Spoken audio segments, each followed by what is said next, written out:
El compromiso del Ecuador con los derechos humanos es auténtico.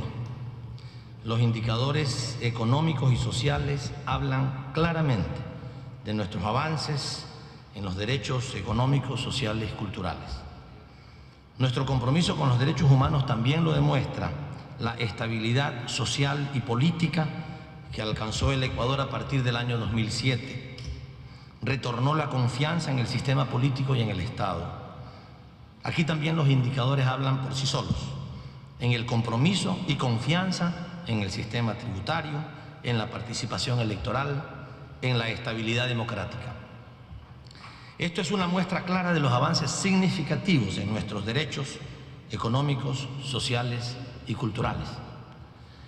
Lo paradójico es que quienes critican a nuestro gobierno, dentro y fuera del Ecuador, son los responsables de la mayor crisis económica y social de nuestra historia. Lo que es peor, son los responsables de que se acabara la esperanza y la capacidad de soñar de nuestro pueblo en un momento determinado. Muchos de esos que difaman al Ecuador están fuera del país huyendo de la justicia y en algunos casos solapados por determinados gobiernos, o se han autoasilado por la vergüenza moral que tienen ante el pueblo ecuatoriano. Los medios de comunicación son sus principales receptores. Esos que hablan en nuestra contra, que son los mismos dueños de medios de comunicación, nunca emprendieron semejantes campañas en contra de esos gobiernos corruptos, ineficientes y traidores a los intereses del pueblo ecuatoriano. Algunos de esos medios nacionales de comunicación constituyen la oposición política formal en el juego político nacional. Desde el año 2007, en 8 elecciones consecutivas, no han podido ganar una sola elección estos grupos políticos, porque el pueblo sabe que mienten y que son lo peor que les pudo suceder en su historia. Son, sin embargo, el principal apoyo, o a quienes principalmente apoyan los grandes medios de comunicación en nuestro país. Esta historia que les he resumido del Ecuador es parecida en muchos lugares de Latinoamérica. Tenemos una realidad social y política distinta al momento de cuando nació la OEA, cuando suscribimos la Convención Americana de Derechos Humanos y cuando creamos, escuchemos bien, cuando creamos los estados, el Sistema Interamericano de Derechos Humanos y creamos la Convención Americana de los Derechos Humanos. Estimados cancilleres y jefes de delegación, señor presidente, Ecuador ha estado comprometido en forma auténtica para impulsar unas reformas relevantes de este órgano que no debe concebirse como ajeno a la realidad política y social de nuestra región. La Comisión Interamericana de Derechos Humanos fue creado por los estados y se debe a los estados. Los estados que conformamos la OEA no hemos definido nunca que la CIDH, hablo de la Comisión, y su Secretaría Ejecutiva sean organismos autónomos e independientes. Su autonomía radica exclusivamente en la obligación de que sus comisionados sean autónomos e independientes al momento de cumplir con sus funciones, pero no son autónomos e independientes para decidir cuáles son sus funciones, porque esas están establecidas claramente en la Convención y en el Estatuto. Pero las instituciones deben entonces someterse a los convenios y estatutos y políticas de la organización. Por tanto, manifestamos nuestra absoluta discrepancia con los criterios que se señalan, en el sentido de que la Comisión es un organismo autónomo e independiente. La pregunta que habría que preguntarse es, que habría que hacerse es, ¿autónomo e independiente de quién? ¿De quién? Porque se dice incluso, hemos visto en los medios en los últimos días, en casi todos nuestros países, porque hay una campaña frenética de los medios de comunicación tratando de ordenarnos lo que tenemos que hacer acá y presionarnos para que hagamos lo que ellos quieren, diciendo que cómo es posible que se atente contra la independencia y autonomía de la Comisión al querer nuestros estados financiar el sistema. Ellos lo consideran que es una contradicción. No debemos de financiar, porque si financiamos nosotros el sistema, los estados parte, y hablo de los estados parte, de los que creemos en el sistema, porque lo ratificamos, lo firmamos y lo ratificamos. Cuando nosotros nos planteamos eso, dicen los medios, no, con eso van a controlar al sistema. Entonces, no lo financien ustedes. La pregunta que uno se hace, entonces, el otro que la financia no lo va a controlar. Ah, no, es que ellos son ángeles de la guarda. Entonces, si son otros estados que no son los nuestros, si no es el Ecuador, Nicaragua, Paraguay, Argentina, Venezuela, los que financiamos el sistema, entonces sí, los otros son impolutos y no van a tener ninguna presión sobre el sistema. Entonces nosotros debemos de crear el sistema y otros lo deben financiar. Ese es el concepto de autonomía e independencia que se está planteando como un argumento totalmente inconsecuente y absurdo. Nosotros no tener confianza en nosotros mismos. Nosotros podemos establecer, por supuesto, y estamos totalmente de acuerdo, en que la comisión y las relatorías, mientras desarrollan su trabajo, tienen que tener independencia para hacer lo que les corresponde hacer. Y nadie debe, ningún estado debe decirle, señor, usted no puede hacer esto, en lo que significa, en lo que tiene que ver con sus funciones. Pero lo que no puede un organismo es arrogarse funciones que no le corresponden. Finalmente, si decimos que quien financia establece condicionamientos, como lo dicen los medios, que son nuestros principales opositores a esta reunión. En esta reunión los principales opositores a la misma o a que resolvamos algo importante son los medios de comunicación y quienes los financian, quienes son los dueños de ellos. Entonces, claro, está claro que aceptamos que el control, que la definición de sus políticas no está en nuestras manos, sino que está en manos de otros. Es un argumento simplemente ridículo y nosotros no podemos aceptar que esto es lo que ha estado pasando con nuestro organismo, con nuestro sistema, que sean otros países, no nosotros, los que financiamos el sistema. Este proceso de reformas que junto a ustedes hemos impulsado ha demostrado nuestra militancia con los derechos humanos. El debate y la reflexión del Consejo Permanente de muchos de nuestros presidentes desde distintos espacios, nuestros debates como cancilleres en reuniones públicas y privadas, toda esta reflexión intergubernamental y por tanto dotada de amplia legitimidad democrática, ha generado un primer gran resultado positivo de este proceso y quizá el más importante de todos. Ha demostrado que el sistema interamericano de derechos humanos está en crisis. El sistema interamericano está en crisis porque no es universal, porque existen países que por impedimentos legales nacionales y en algunos casos por su propia voluntad política no desean pertenecer al sistema, y todos sabemos que algunos nunca pertenecerán al sistema. Está en crisis porque hay una distorsión y discriminación grosera de algunos derechos humanos con respecto a otros. Está en crisis porque nosotros no la financiamos, no financiamos el sistema. Está en crisis porque ante nuestro descuido la CIDH se arroga funciones, como lo hemos dicho hace un momento, porque no hay una conducción y una orientación en el proceso de observancia y protección de los derechos humanos, y porque ese vacío hemos permitido durante los últimos años que lo llenen los que financian finalmente el sistema. Ese descuido, esta despreocupación que hemos tenido como estados ha dado lugar a que otros finalmente que lo financien establezcan las orientaciones, las prioridades que el sistema ha definido en la práctica sin una decisión política de parte de nosotros. Varios elementos, a nuestro juicio, comprometen la viabilidad, legitimidad y eficiencia del sistema en su conjunto y por tanto su propia existencia futura. No olvidemos que dos países se han retirado del sistema, Trinidad y Tobago y Venezuela, y hay algunos que ven también esas posibilidades en el futuro.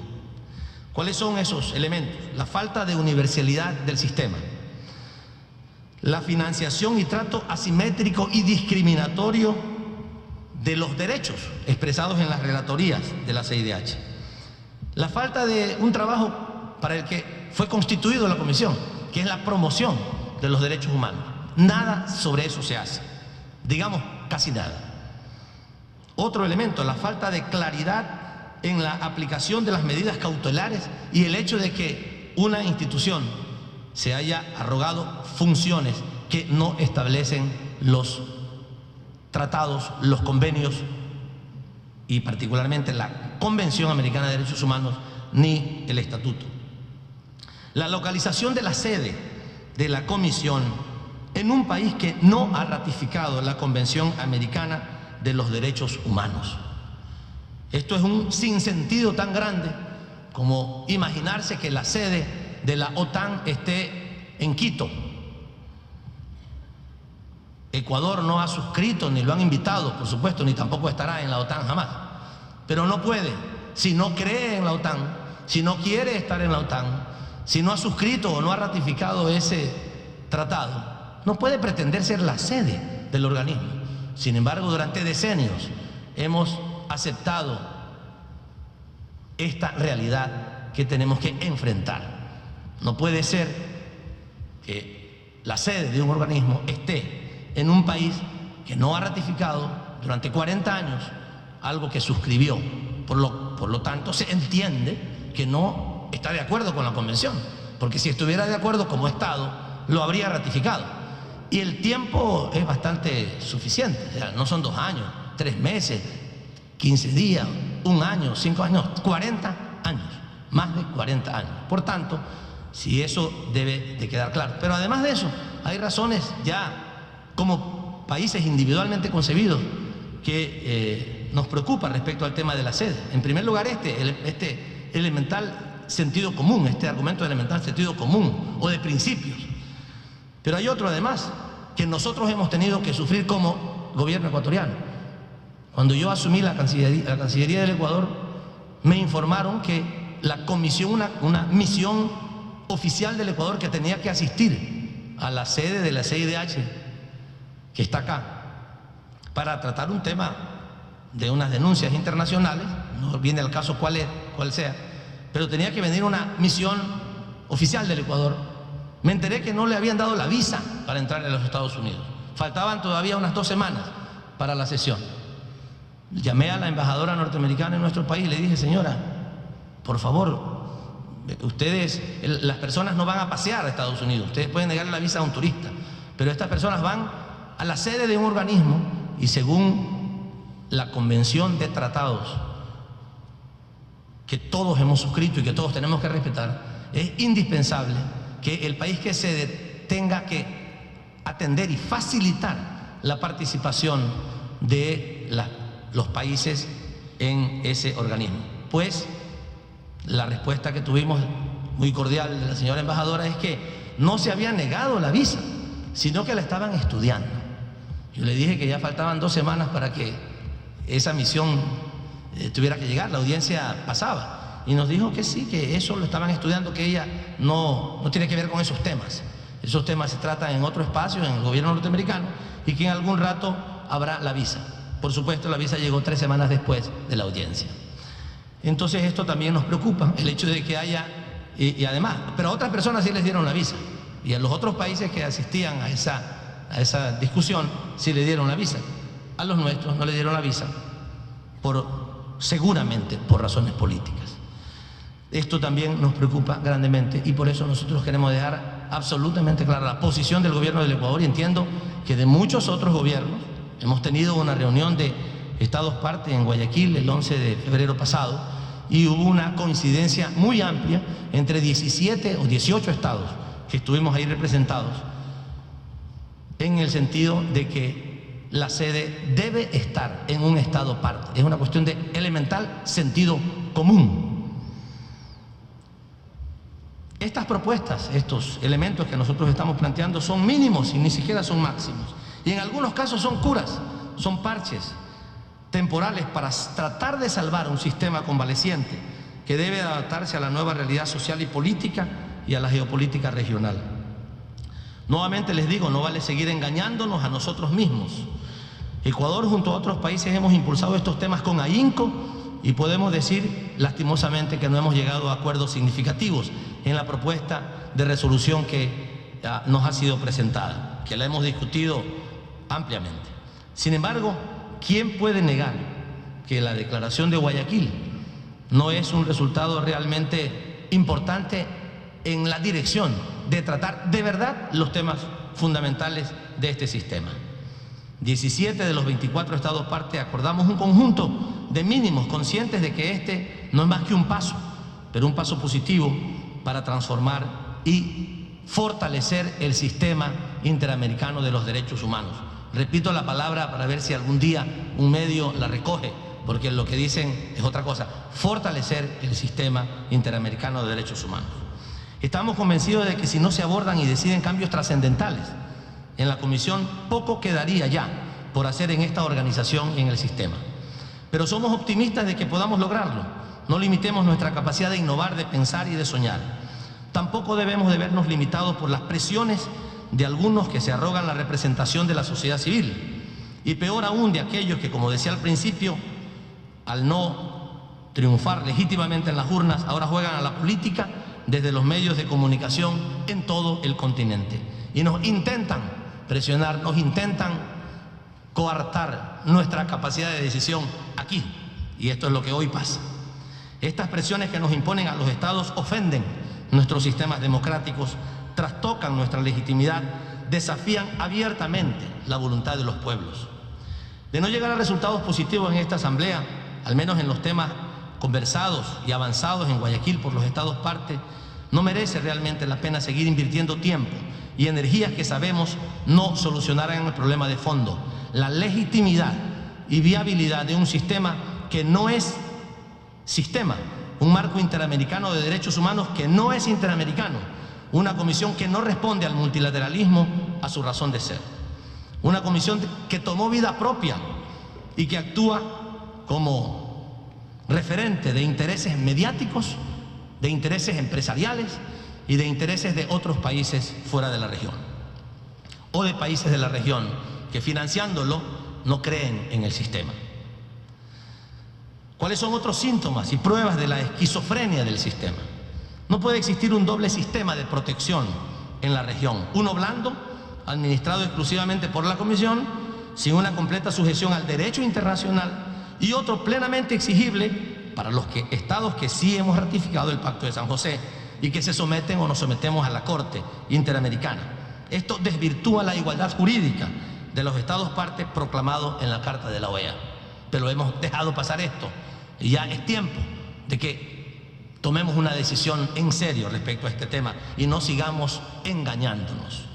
La base del multilateralismo radica en el principio de la igualdad jurídica entre los estados que conforman determinada organización internacional, sea esta regional o universal. Este equilibrio entre derechos y obligaciones es la esencia misma del derecho y de los sistemas jurídicos. Lo decía en la reunión de Guayaquil Antonio Simões, que ahora nos acompaña acá como representante de Brasil. Es fundamental que exista este equilibrio entre derechos y obligaciones, que aquí no existe. En el sistema interamericano de derechos humanos es absolutamente inexistente. Debe existir un establecimiento de responsabilidades que protejan los derechos y facultades del resto de miembros de la comunidad, sea esta nacional o en este caso internacional.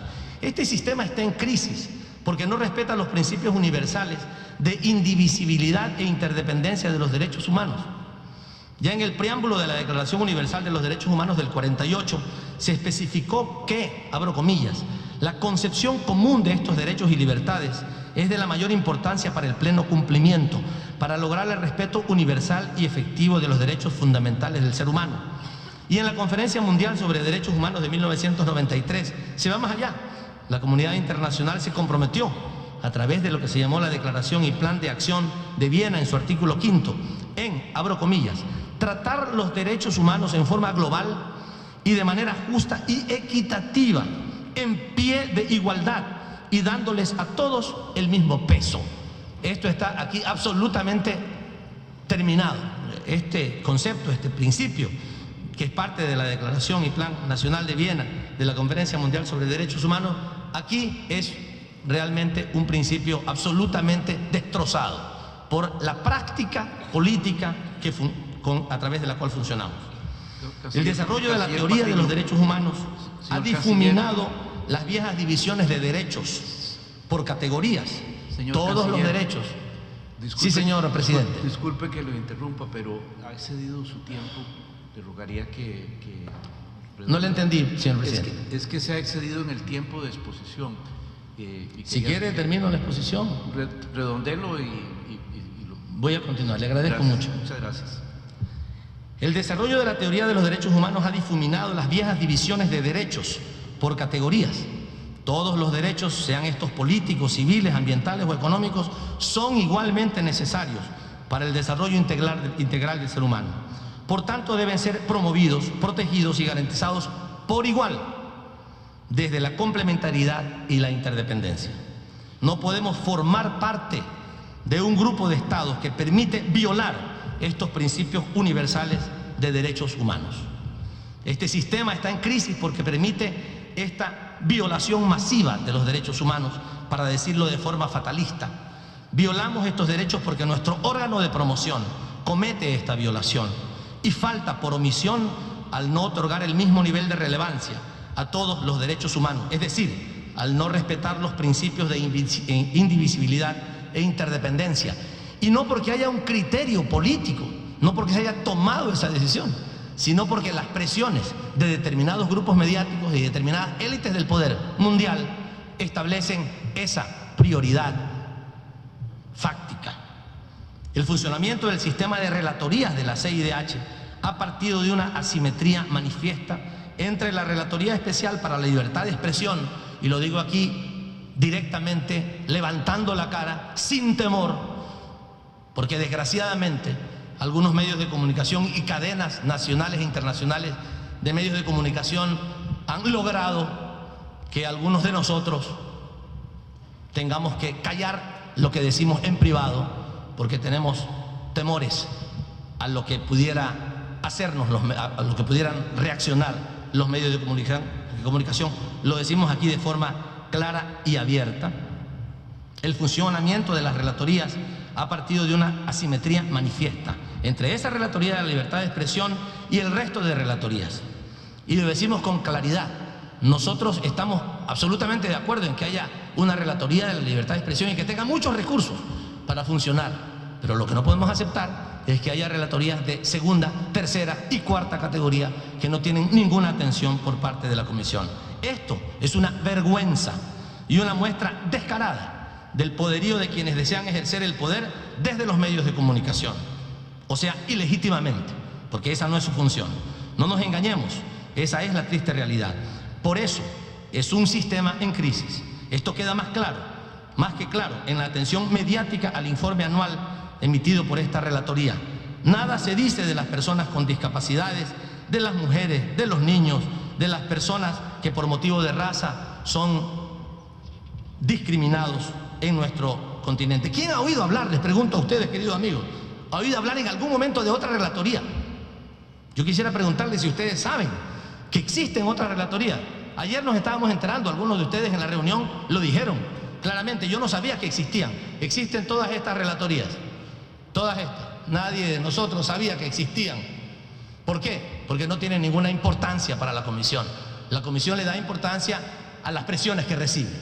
Y esas presiones que recibe, y ustedes pueden ver aquí en este pequeño gráfico, la columna amarilla indica los recursos que recibe la Relatoría de la Libertad de Expresión, que son 900, en el año 2012, $910.000, casi $1 millón. Y las otras relatorías que están ahí, bien, gracias, no hay ninguna atención a ellas. Hay una incluso que suponemos que debería de ser de tremenda importancia para nosotros, que es la Relatoría de los Derechos Económicos, Sociales y Culturales. Recibe al año $60.000. Hay una clara discriminación de los derechos y evidentemente eso es un absurdo inaceptable para nosotros. Hemos querido, a través de muchas reuniones, de mucho esfuerzo, conversando con muchos de los colegas, teniendo reuniones multilaterales de todo tipo, encontrar una salida a esto, y lamentablemente en el proyecto de resolución esto cada vez es más tibio. Comenzó siendo una declaración fuerte y cada vez va entibiándose más. Y ahí se dice plantearle comentarle, y algunos países incluso dicen que ni siquiera eso lo pongámosle, sino casi pedirle de favor a la Comisión Interamericana de Derechos Humanos que vea la posibilidad algún día de hacer alguna equiparación en la importancia o la jerarquía que le da a la relatoría. Eso, en nuestra opinión, es someternos a una comisión que tiene que someterse a las prioridades que nosotros como Estados, que la creamos, tenemos que establecer. Otro tema fundamental es el tema de las medidas cautelares, funciones que no le corresponden a la comisión. El artículo 19C de la Convención, lo que nosotros firmamos, respetamos y ratificamos, que otros estados no lo han hecho y que defienden la autoridad de la Comisión de dictar medidas cautelares, dice el estatuto de la Comisión solicitar, además de la Convención que no le permite, el estatuto de la Comisión dice que la Comisión puede solicitar a la Corte Interamericana de Derechos Humanos que tome las medidas provisionales que considere pertinentes en asuntos graves y urgentes que aún no estén sometidos a su conocimiento cuando se haga necesario para evitar daños irreparables a las personas. Pues eso lo ha entendido la Comisión como que tiene derecho a dictar medidas cautelares.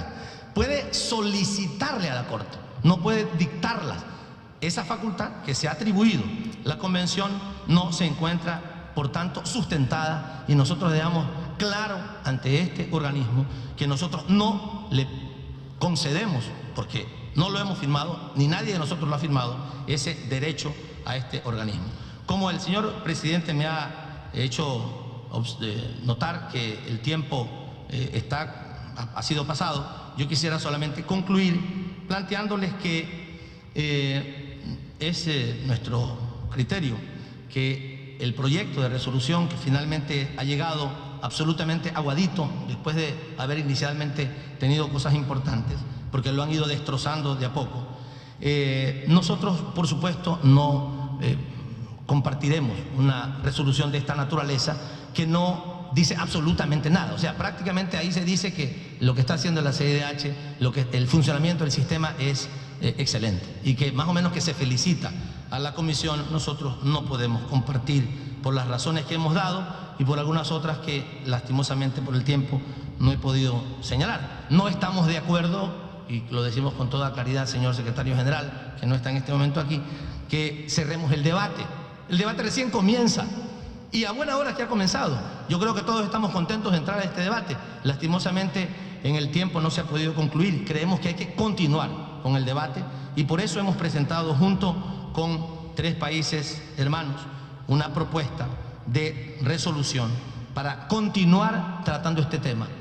Entender que los problemas, y todos estamos conscientes de que esto es un problema porque todos hemos estado participando en las conversaciones, los problemas no se nos ponen al frente para evadirlos, para torearlos, sino para resolverlos. Y si no hemos tenido tiempo de llegar ahora a suficientes consensos, pues nuestro planteamiento, y ustedes lo ven en el proyecto de resolución, es que lo podamos tratar en la siguiente Asamblea General Ordinaria que se producirá en Guatemala o en algún otro momento que les parezca conveniente. Pero cerrar la discusión ahora, después de que evidentemente no hemos podido tratar y resolver los principales problemas que vive el sistema interamericano de derechos humanos, sería un gravísimo error, por supuesto, que nos dejaría a muchos países fuera de la posibilidad de acompañar una decisión de esa naturaleza. Muchas gracias, señor presidente.